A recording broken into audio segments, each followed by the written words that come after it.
The rain was coming down in sheets as I drove home, the wipers of my Ford struggling to keep up.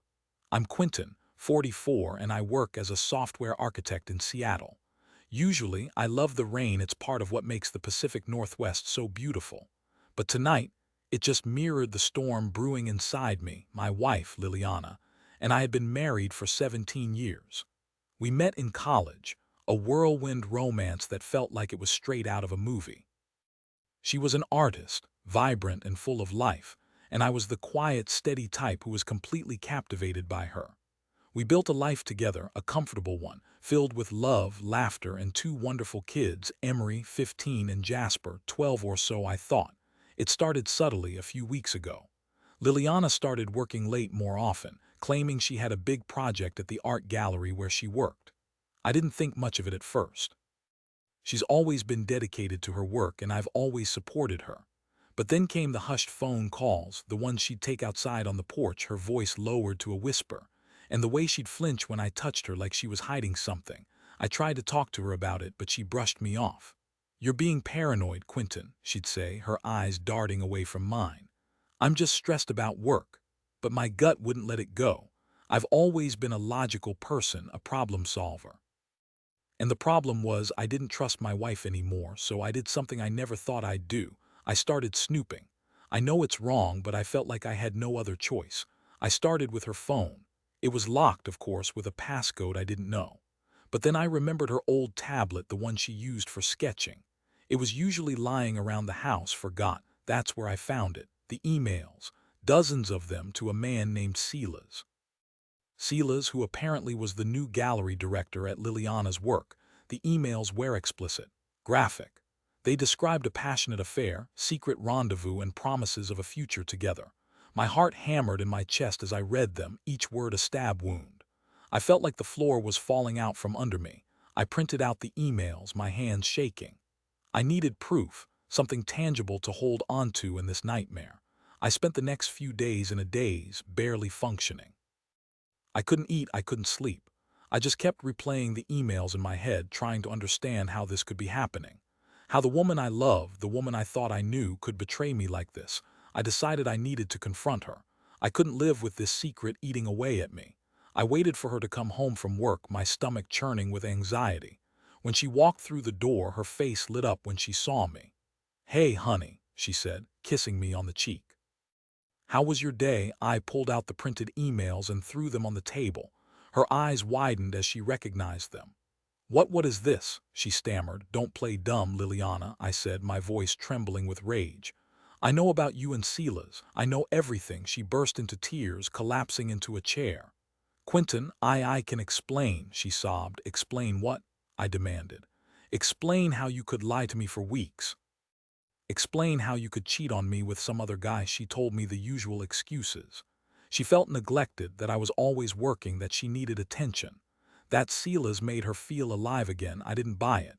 It was all just justification for her own selfish desires. "I want you to leave," I said, my voice cold. "I want you out of this house." She begged me to reconsider, to give her another chance, but I was done. The trust was broken, shattered beyond repair. She left that night, taking a suitcase full of clothes and a lifetime of memories with her. The next few weeks were hell. The house felt empty and cold without her. The kids were confused and hurt. I had to explain to them that their mother had made a mistake, a big one, and that she wouldn't be living with us anymore. Emery, being older, understood more. She was angry, disgusted with her mother. Jasper, on the other hand, was just sad. He missed his mom and he didn't understand why she had left. I tried to be strong for them, but inside I was crumbling. I felt like a failure, like I had somehow failed as a husband and a father. I threw myself into work, trying to distract myself from the pain. But everywhere I went, I saw reminders of Liliana. Our favorite restaurant, the park where we used to walk, the coffee shop where we first met. One day, I decided to confront Silas. I needed to look him in the eye to understand what kind of man would knowingly destroy a family. I found him at the art gallery, sitting in his office. He was a handsome man, arrogant and self-assured. He looked surprised to see me. "Quentin," he said, his voice smooth. "What a surprise." "I wanted to meet the man who stole my wife," I said, my voice tight. He smirked. Liliana is a grown woman. She made her own choices. You knew she was married, I said, my fists clenching. You knew she had a family. And she wasn't happy, he said, shrugging. I just gave her what she wanted. I wanted to punch him to wipe that smug look off his face. But I knew that wouldn't solve anything. Instead, I took a deep breath and said, "You may have won this battle, Silas, but you'll lose the war." I walked out of the gallery, feeling a strange sense of calm. I knew I couldn't let Silas get away with this. I needed to find a way to make him pay for what he had done. I started digging into Silas's past. I hired a private investigator, a woman named Aaliyah, who was ruthless and efficient. It didn't take her long to uncover some dirt. Silas had a history of affairs, of manipulating women and using them for his own gain. He had left a trail of broken hearts and shattered lives in his wake, but that wasn't all. Aaliyah also discovered that Silas had been embezzling money from the art gallery. He had been using the gallery's funds to finance his lavish lifestyle, his expensive cars, and his designer clothes. I took the information to the police. They launched an investigation, and it wasn't long before Silas was arrested. He was charged with multiple counts of fraud and embezzlement. His reputation was ruined, his career was over, and he was facing a long prison sentence. I felt a sense of satisfaction knowing that Silas was finally being held accountable for his actions.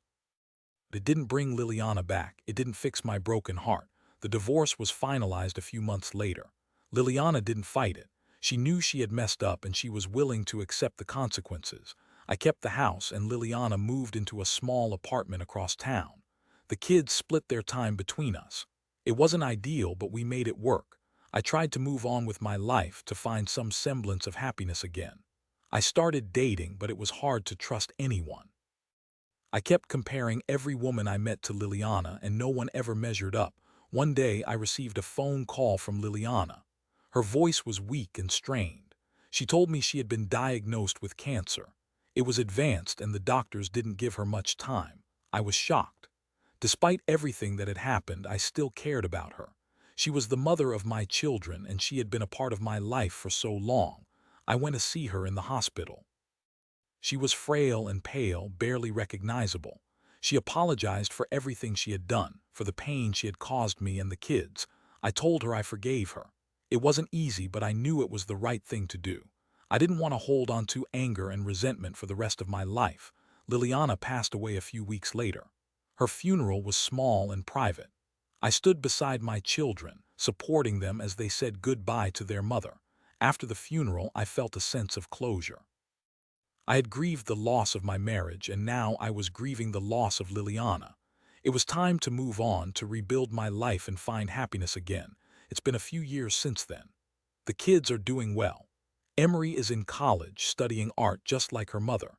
Jasper is in high school, playing football and dreaming of a future in the NFL. I'm still single, but I'm not lonely. I have my kids, my friends, and my work. And I've learned a valuable lesson about trust, forgiveness, and the resilience of the human spirit. Life isn't always easy, but it's worth living. And even after the darkest storms, the sun will eventually shine again.